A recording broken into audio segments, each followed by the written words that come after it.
Tonight, we will take a look at Democrat Josh Riley, who is running for the open seat in New York's 19th congressional district, vacated when Democrat Antonio Delgado was selected to serve as the state's lieutenant governor. As our own Jim Emke shows us, Riley says he's returning to his hometown to reinstate the square deal.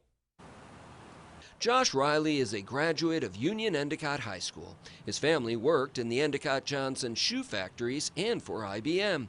He says he was motivated to get involved in government after seeing what happened to the local economy when the plants closed down and the jobs were shipped overseas.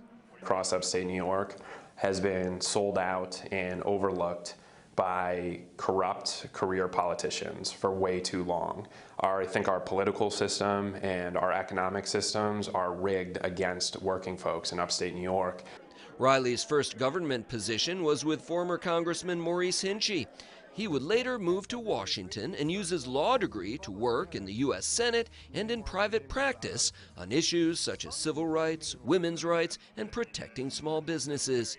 He says he'll use that experience and connections to counteract the impact of the Supreme Court's Dobbs decision, which took away a woman's right to an abortion. I've already begun the work to protect women's access to health care services by engaging with the Justice Department to make sure that women have access to FDA-approved abortion medication. Riley, his wife, and young son recently moved to Ithaca, which is part of the new 19th.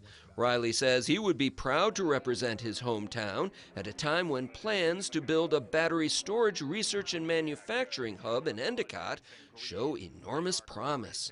He says the benefits would be twofold to the economy and the environment. Right now, one of the biggest challenges we're facing is climate change and threats to the environment. And that is, yes, a huge challenge. It's also a once-in-a-lifetime opportunity in upstate New York. Riley says we should never have stopped making things in upstate New York and that global supply chain disruptions have contributed to inflation. The Democrat supports middle-class tax cuts, a windfall profits tax on oil companies, and an end to oil and gas subsidies.